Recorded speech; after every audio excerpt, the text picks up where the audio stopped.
Hey guys, how you doing? Welcome back to another Huntress DVD video for Dead by Daylight. It's been a minute since we sat down and played some Huntress. Been sitting here playing Spirit and Deathslinger a lot, you know. Spirit is my main. But I do play a pretty good Huntress if you have not seen my No Commentary Huntress videos. Very, very hard killer to get behind. Just her kit overall is a lot more, how you say, like, advanced than a lot of other killers. And you're just like, wow, advanced, what do you mean? She doesn't do anything, that's so hard to play. She does. To be fair, like, her only ability that she has is throwing hatchet. That's all she has. And it is a skill shot. There is no reticle. So you have to, it's like a feel, like before you toss it. And it can clip on pretty much everything. It can clip the survivors, it can clip, like, terrain. Sometimes when you clip a survivor, it feels great, but sometimes when you clip a terrain, it feels like crap. Like, here we go. You know what I mean? This is one of those scenarios where he knows that, you know, I see him and he can't really go anywhere, so I might as well just take my cleavers. It is what it is. But, again, she is very, very, how you say, like, rewarding to play. Opposed to, as some survivors would say, Nurse, for example, not rewarding to play. You know, she's too strong. Huntress is very, very strong in the right hands. I'm not the greatest Huntress player in the game. But again, I like to think I am pretty good, just not the best. I do have my own tips and tricks with Huntress and how I got better with her and how do I play her now. I felt bad for her. I figured she was going to go for the window anyway. And this one tries to go out too. I don't know why. It is what it is. Because I have to get down here and hook her, otherwise she gets off me, you know what I mean?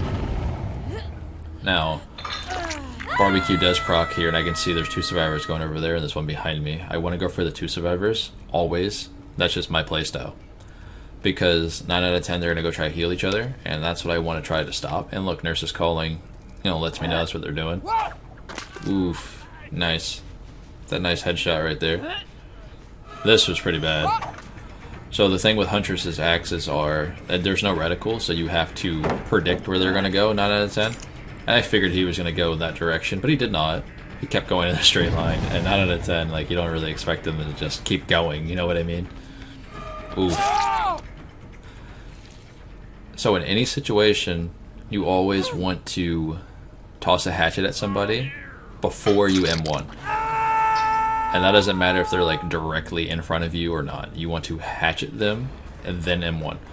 The reload time for M1ing versus throwing a hatchet is a lot better. Keep that in mind. Always hatchet, then M1. Now, if an injured survivor is in front of you, then you can M1 them, opposed to throwing a hatchet. As long as they're injured first. I figured she was going to drop the pallet, so I didn't bother going that way. That was probably my mistake, and this is why we looped multiple times around this stupid bus. But it is what it is. Now, I have a play to make here. I either pick her up and go for the hook, and then, I think Dwight, that's his name? Dwight gets saved. So I gotta be careful how I play this here. Break this pallet, get us out of the way. So, here we go. She's coming from that direction, and he's going to come from this direction. I figured he had dead hard, but he did not. So I was trying to predict, you know, dead hard. Man didn't have it, I guess. So now I know that I could be potentially safe. She had Unbreakable. Very unfortunate, right? So now I'm getting rushed here. I don't know, in this aspect, I knew she was trying to go for a heal, so I want to go for her first. Because the other one's already injured, so if she walks over here and shows her head, I'm going to clip her anyway. And if he goes to stage 2 like this would be fantastic for me. Oof. See, I respected the pallet drop there. I'm gonna drop her right fast. Dwight's gonna probably get away from me again. No. Dead hard right to my hatchet. So now I have to make this play on Leon and pick him up here. She almost got me with that blind there. Now this was stupid. I don't know why I did this here. I really don't know why I even bothered trying to pick her up. But I go for the pick up anyway.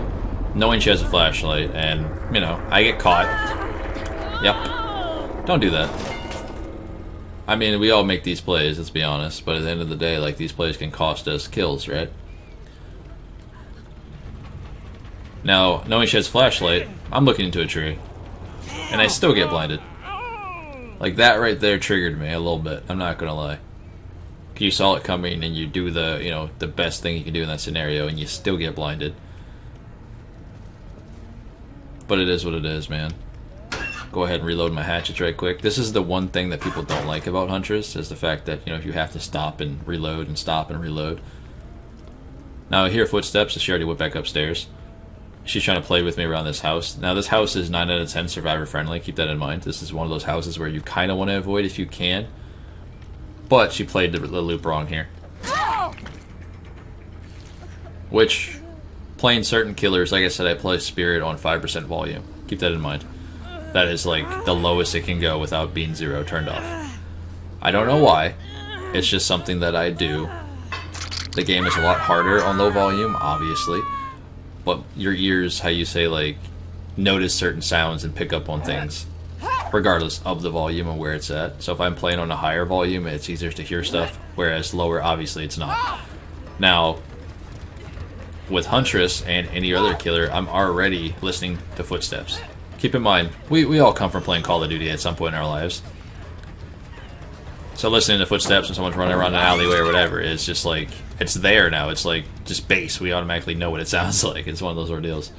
Let's be fair. Go ahead and kick this pallet. We're going to leave her slugged over there. That might be a silly move here, but remember, this one here who's on hook has Unbreakable. That I know of right now. And then you have the other one is laying down slugged right now, so I'm pretty keen on picking Dwight up here. And guess what? She also had Unbreakable. So I have to make another play here. Go for a hook and risk her getting the unhook, or drop Dwight and try to see if we can stop her. We didn't stop her, but we got her down, which is fine. Oof. Almost got me at that 360 there.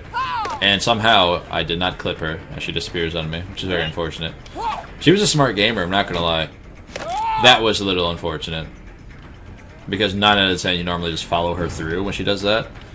For some reason it wanted to hit the side of the wall. And Dwight also had Unbreakable. Like, you get yourself in some of these situations where it's just like, wow, that feels bad moment. You know what I mean? And guess what? Guess who also got up? Bro. Like, it puts you in a situation where it's just like, well, damn, now what do? So you got 3 Unbreakables on the squad that happen to go off all at the same time. And then you have nurses calling paying dividends again.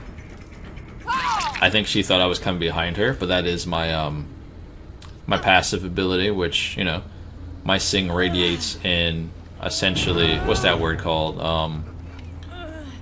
I forgot. I don't want to say an AoE. You know, y'all know what I'm talking about. Like, it comes in from all directions. So she thought I was coming from behind her, instead I was in front. Either way, y'all know what I mean. Now, we actually finally get her out of the game. She's the one that did have the flashlight. So I'm assuming the other two shouldn't be no problem. Now, here's where I told you guys originally, like, I Am All Ears is just phenomenal. As you see when she hops out of a window or a vault, you can see like where they're going. And I don't think she obviously didn't know I had it, but she was looking back at, you know, at me as I was coming to her. Can't speak today. But at the end of the day, like, I'm All Ears really gave me the information I needed on which way she was going to go. And Dwight is still going back up there to work on that generator. There's nothing wrong with that. But at the end of the day, it's just like, that was her first hook. And she's across the entire map. So he has to travel a great distance between me and her. I do see him here. That axe was horrible. I don't even know why I'm trying to do it. But at the same time, like, I'm not in a position where I can't just take these random shots for no reason. So again, listening for the footsteps, see where he's coming from. And he fell down. And you caught him. Good job, bud. Either way, it was a fun game playing Huntress here. This map is generally, like, not my strong map when I play Huntress. 9 out of 10. This map and Hospital. You know what I'm talking about when I say Hospital. I think it's Larry's or whatever, if I remember. Either way, like, those maps with Huntress is a pain in the butt. absolute pain in the butt. There's so many like vaults and windows and small little rooms and stuff. It's really hard for her to maneuver with hatchets and what have you. Don't get me wrong, like I said, I'm not the greatest huntress in the game. So there are better huntresses that don't have, how you say, like too much of a problem with those maps. I'm sure if I played them more, I'd get better, but I don't like that map, and nor do a lot of other killers. But either way, man, this has been Pawseplays. Hopefully you guys do enjoy Huntress. Please pick her up. If you haven't also played the new killer, please give him a shot too. He's gonna be a lot of fun. Get ready for him. He's coming soon. My next upload for DBD. Hopefully you guys have a good rest of the day. This has been Pawseplays, man. I will catch you guys in the next one. I'm gonna head out.